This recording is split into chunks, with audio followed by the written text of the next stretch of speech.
On a que sur 412 députés, une affaire, il y a des dizaines de bases de parole, 5 ou 6 bases de parole. Et tu as dit que bah repousser toujours. Premier ministre qui ne raisonner dans 2 jours, dans 3 jours. C'est pour la toute première fois. Pas présenter le gouvernement, malamokopé, autobéni investir les salami. Pour vous dire quoi? Très chers membres du gouvernement, la nation congolaise, je dis bien la nation congolaise, et Zala qui n'a soif, il y a comme on a bino pour banda boussala. Chef de l'État. Alors qu'il est plus loin, na député à l'objet, il faut yeba qui est congolais, qui n'est pas. C'est pas un péché prendre du temps. Ce qu'elle est qui 2 ans, ce que salami dans le délai, ils allaient à 3 ans, gloire à Dieu. Ce qui peut salami dans 5 ans, gloire à Dieu. Pourquoi? On ne veut pas en vouloir Mokonzamboka que non, il avait dit que non, élection en 2023, comme élection ils allaient été. Bonjour, bonsoir, très chers internautes. Bazuli Bakuma Lamu ya Rolanda Biso, Awa Wapi, na rumeur de Kinshasa, Basango ya Congo. Et tout est bien que non, vraiment, semaine les alliés qui toquent parce que après investisseur au gouvernement, tout le monde est là, bas remise et reprise dans différents cabinets, il y a des ministres. Mais non seulement ça, na niveau à primature, où salami entre Sama Lukonde na Otobengi Ilunga Ilu Kamba et Tobeta Masolo Yango, Tobeta Masolo ya Makambu ya Est. Qu'est-ce qui va se passer au juste na Est Mambozo les gars? Nini communiqué conjoint ou signé entre président de l'Union africaine Oazali, président de la République Félix Tshisekedi de Tshilombo et son homologue Emmanuel Macron concernant Makambu ya Tchad. Tobeta Masolo Awa les 3 ans qui restent. Quelles sont les missions Oazali principales à gouvernement? Tobeta Masolo Nango Awa, Tobeta Masolo la MONUSCO qui félicite le président de la République déploie du pouvoir ba autobengi ba réduction ba groupe rebelle Tobeta Masolo. Est-ce que Mokonzamboka est-ce que concernant bato que non il fallait pas signer na programme ya gouvernement boyena boy to expliquer en na l'émission oyo Adolphe Muzito oyo ba leli que non ba marche ba sala ki boya beta ki bango et tout consort pour comprendre ngo lelo Malobaya Ilunga Ilukamba au premier ministre entend Sama Lukonde, Ilunga Lukamba, les fonctions du premier ministre, si ça marche, c'est bien. Mais si ça ne marche pas, on endosse tous les coups vers vous. Vous êtes les responsables du mauvais acte et des bons actes du gouvernement. Je vous souhaite alors bonne chance. On applaudit parce que et l'autre bande kolela yango yo Ilunga Lukamba. Awa na ebisi binosko yo makambo ebandi parce que les gouvernements sortants, je dis bien les gouvernements sortants, il faut aller à audit. Je dis bien il faut aller à audit. Ba inspecteur ya finance, IGF et tout consort et sengeli basa la biso état des lieux, il y a gestion na bango, il y a 18 mois na kati il y a gouvernement, il y a pays, il faut baluka ba yebisa biso. Personne ne va sortir comme ça. Il y a déjà le nouveau premier ministre, dans le nouveau ministre de l'Intérieur, Boboukele Bisso ba frontière, tout celui qui était dans les gouvernements sortants. Il y a Ilunga Lukamba ne doit pas sortir le pays. Il faut bakanga. Nazana posa ba erreur yo, tozo subir le lot. Il y a Otobeni Wili ba Congo zonga souté. Nazo répété bien, ba erreur oyo ya Willy Bakonga ezonga souté. À l'instant même, bo exécuter ordre batunyo surtout o basala kina gouvernement Ilunga Ilukamba mutarobima Congo azate. Basala audit ministère par ministère. De nouveaux ministres entrants. Bo pesabiso ba auto bengi état financier. Il y a chaque ministère total à comment va gérer qui mongoya moka et Misunabiso est allé tourner vers Yango.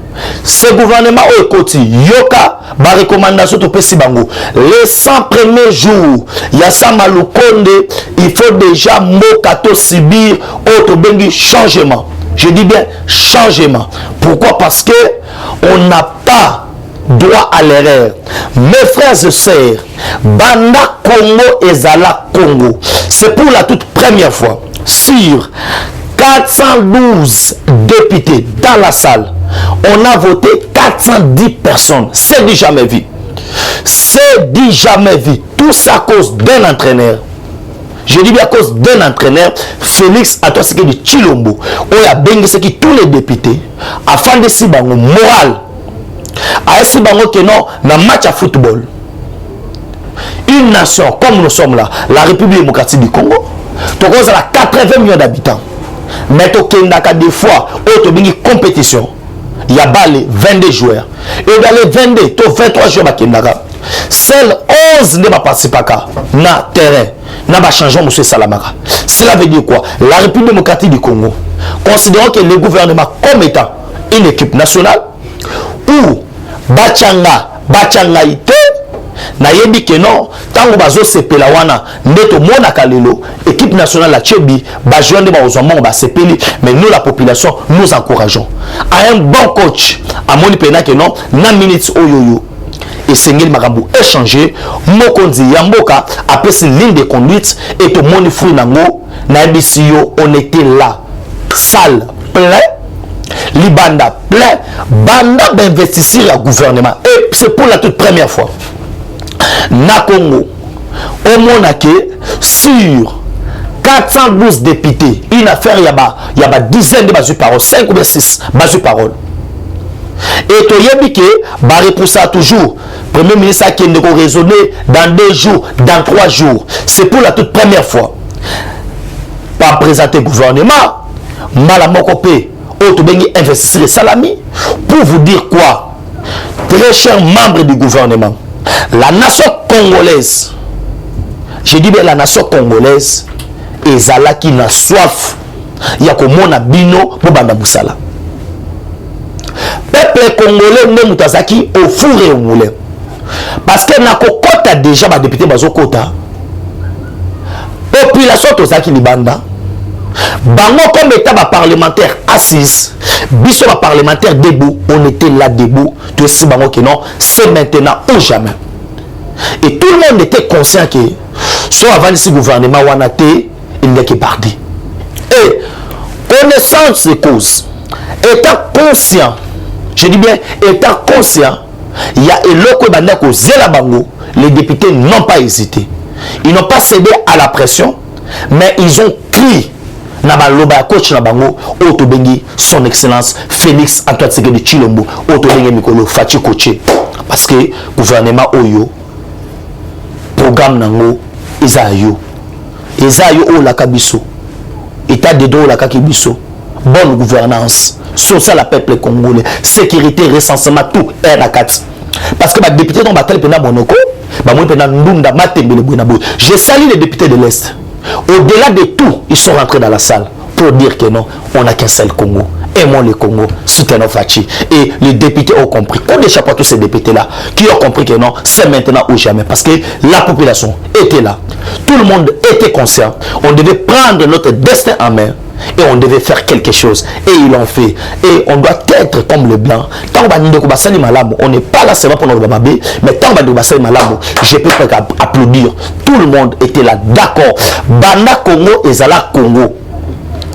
412 personnes sur 412, 410 personnes va voter oui dans le programme du gouvernement. Ils ont crié. Et le Premier ministre nous a convaincus dans Mambo Lobby parce qu'avec au moins 36 milliards il y a budget d'ici 2023. Là, je peux qu'applaudir parce qu'il faut m'abisso. On a même expliqué au peuple que budget Oyo, Samalukonde Akosalela, et les budget Oyetika Oyo, il y a 8 milliards. Nanatiki Ilunga Lukamba à partir de septembre Nesco Sama Lukonde a représenté projet de loi ya budget naye pour ezala exécuter bongo na 2022. C'est ça ce que je peux apporter pour nous. Mais pour vous dire que non, pour nous que non, ezali kitoko. Maintenant laissez-moi dire quelques mots na ba membre du gouvernement. Bazaïba que ça fait le tour là. Nicolas Kazadi, tout le monde là. Lelo Oyo, je n'accepterai pas Moutoua Kolobake non, les bilans il y a 3 ans oyo eza mokonza mboka non les bilans ezali biso surtout nani Moïse Katumbi Jean-Pierre Bemba et tout le monde vous devez comprendre que non oyo ezalaki boalu baditunga et tout le monde doit faire nazana posa bangembote auto comme en 2023 na janvier mutakomo bao ngana se retirer so vous allez posa se retirer ezaki des occasions de se retirer quand vous êtes dedans travailler pour l'intérêt il y a population et nous allons toujours soutenir et à la fin c'est la fin qui justifie les moyens tout un chacun de nous celui qui a ses ambitions politiques peut toujours déclarer s'il sera candidat ou n'est pas candidat en 2023 et on est la bisoté parce que l'IDPS nous sommes en forme et le bilan n'appartient pas seulement à l'IDPS mais le bilan est collectif et l'Europe a sabino que un bazaï boloba qui trop nani Moïndo Nzangi tous ces gens là Lutungu là et tout le monde Fatia Monique non na 2 oya beta na 3 oya beta na 4 oya beta ma pessimistique vision où ils allaient caractériser dans le peuple d'abord. J'ai aimé le premier ministre mais j'aimerais un peu éclaircir les gens nangina na fongo la place wana na panzante kende na mesana pour nous relaxer que non quand le premier ministre dit qu'il va conditionner l'élection na recensement mais va dire recensement faisait là quand le chef de l'État a aucun de plus loin na kofanda na ba député à lobby il faut to yeba qui est congolais qui n'est pas c'est pas un péché et ça problème to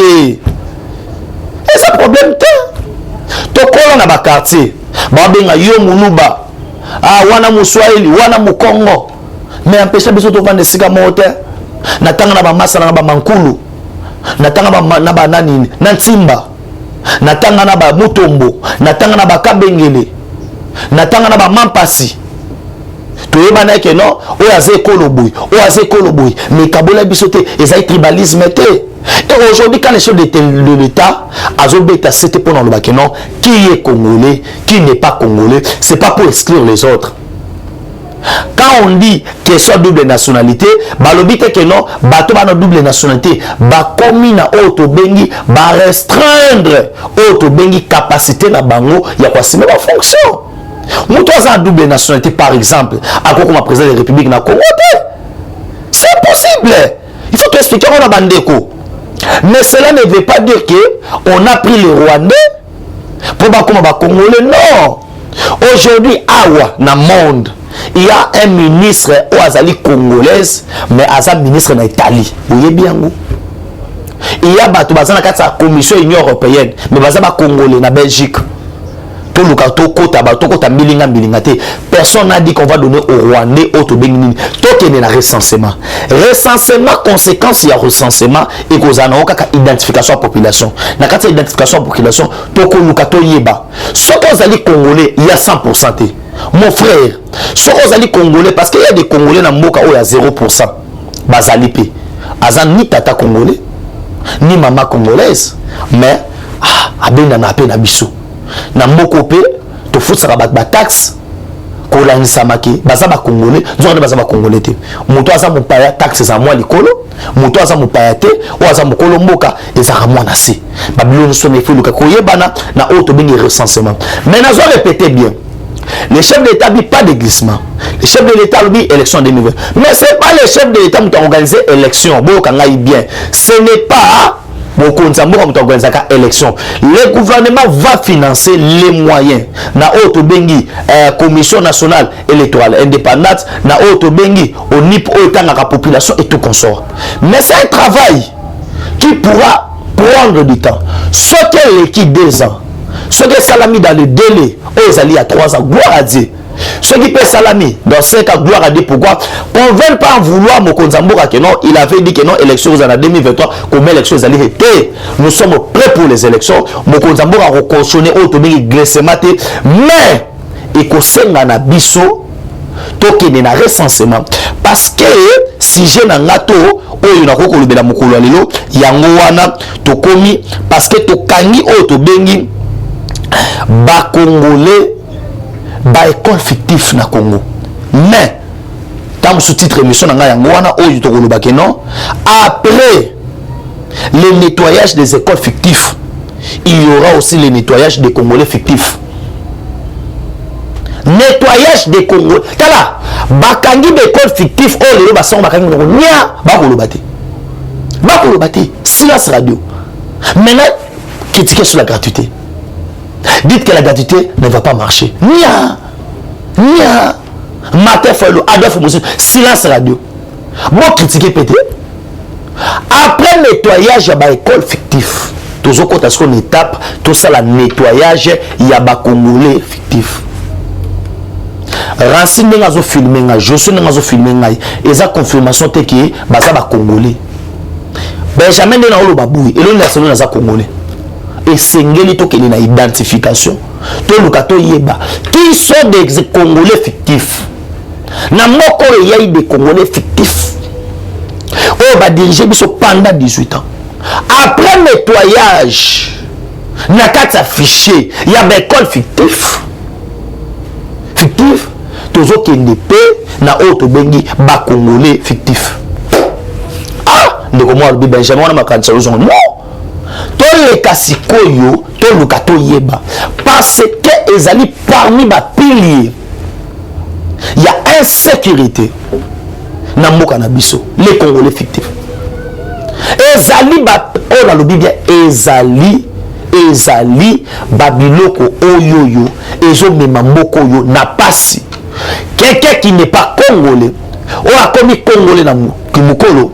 On va babi ka bota maki na Tanzanie, na mama boye, na papa boye. On va babi ka bota maki na Zambie, na papa boye, na mama boye. Achamboye manakata scène politique. On n'exclut pas. Mais on doit aussi donner nos frères de l'étranger.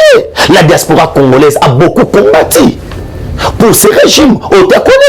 La victoire aujourd'hui que nous célébrons, nous devons la partager avec la diaspora congolaise. Comment on peut exclure plus de combien de millions de Congolais, plus de 10 millions de Congolais qui sont à l'extérieur? Bon, empêcher moi de voter? Non. On doit régler la question de double nationalité. Mais on doit aussi nettoyer Otobengi ba Congolais fictifs. Oyo bango lelo oyo bakomi koluka ko luka sope ndengeni. Maintenant on sabino ba imboka. Question nationalité to ko blaguité. Aujourd'hui awa to sabino que non, on a protégé déjà l'institution présidente de la République. Et ali que lelo oyo pour accéder à la magistrature suprême, ou en effet Komama, il faut aller à 100% congolais. Nazali contre, nazo exclure moto X ou Y, n'atteint comme moi moto à que non, to boy ou apost non, mais il faut te protéger. Yango pendant le relax, que non, tout nettoyage des Congolais fictifs, bangonio surtout oyo, bazaba Congolais, il faut te nettoyer bango. N'a un deuxième point, auto bengi. Question militaire. Vous savez, et c'est sur Bombate qui est na niveau il y a Ituri, ba commando c'est ba Kitaki, na kata ba commando wana, tomoni autolobi, na kata ba commando, tomoni entre autres ba nini, ba soda na biso, oyo ba kiti et ba salaki. Esengo ya population. Esengo ya population, pourquoi? Parce que ba Congolais tout bazaki très content. Je dis bien très content. Ata Léopard à Tchebi, ba sepela abomote. Le peuple de l'Ituri, les Ituriens, ils étaient là applaudissant. Quoi applaudir Batona Babundite, c'est pourquoi? Pour vous dire que non, ils ont autobengi confiance na armée na biso. Ba boni pena que non, ba makese ba kiti, ba mutombo ba kiti, ba timba ba kiti, ba mouyi ba kiti, ba autobengi, ba Zakari ba kiti, tout le monde. Ba zaki d'accord, ba sepeli ko mona que non, ba soda na biso ba ye. Et awana zo bisabino dans quelques jours, les chefs de l'État rentrent le mercredi, sauf imprévu le samedi. Il faut pas décréter état d'urgence sécuritaire na est de la République. Je dis bien état d'urgence sécuritaire na est de la République. Autres nord, Sud Kivu, Ituri, ma province où nous sommes décréter état d'urgence et na état d'urgence militaire sécuritaire wana, qu'est-ce qui va se passer?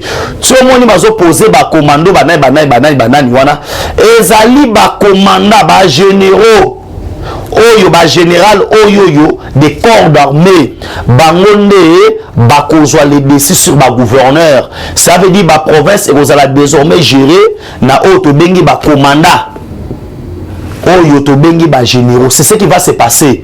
Tous on a to na bango boyango moni le chef de l'état a bêti c'était pendant ça sama lokonde kino et sengeli auto bengi remise et reprise et si la j'ai dit parce que comme à l'accoutumée premier conseil des ministres que ça les mecs à la vendredi oyo on va donner des ordres clairs na auto bengi ministre ya défense parce que tant président aussi ça conseil des ministres à liboso oyo animé il y a gouvernement ça maloko de ce vendredi mokolo il y a vendredi wana tant ba ce conseil des ministres président de la République azo réunir auto bengi conseil supérieur ya sécurité.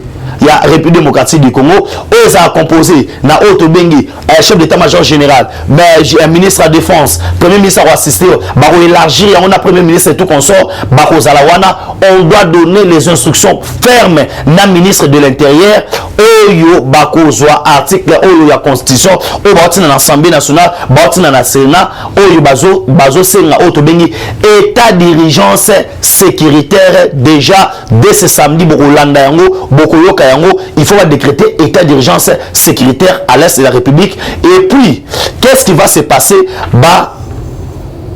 Auto bengi na combo ya ba commanda na niveau ya ba province bangonde ba rejoindre les décis parce que na état d'urgence sécuritaire tous les administrateurs ya nini ba rekoma ba soda il faut ba la tateni. Ça veut dire auto bengi commandement ba province et qu'on va gérer bongo directement na auto bengi commandement militaire ou ba rendre rapport na bango na les commandants suprêmes yango moni avant makamunyo surtout salema mokonza mboka ana zo biso ba soda bazo kitara balongwa Kinshasa lelo déjà bazaki 3000 bazo kitasou ituri bazo sécuriser zone wana surtout parce que et sengeli ba pesa coup d'envoi mbala moko et si tout va bien dès ce lundi déjà lokitozo bandakuna et kozala washala pour vous dire pour éradiquer auto bengi la fin mettre fin à l'insécurité à l'est le commandant suprême des forces armées Félix Antoine Tshisekedi Tshilombo yewana fachi béton akopesa auto bengi go pour mukamate banda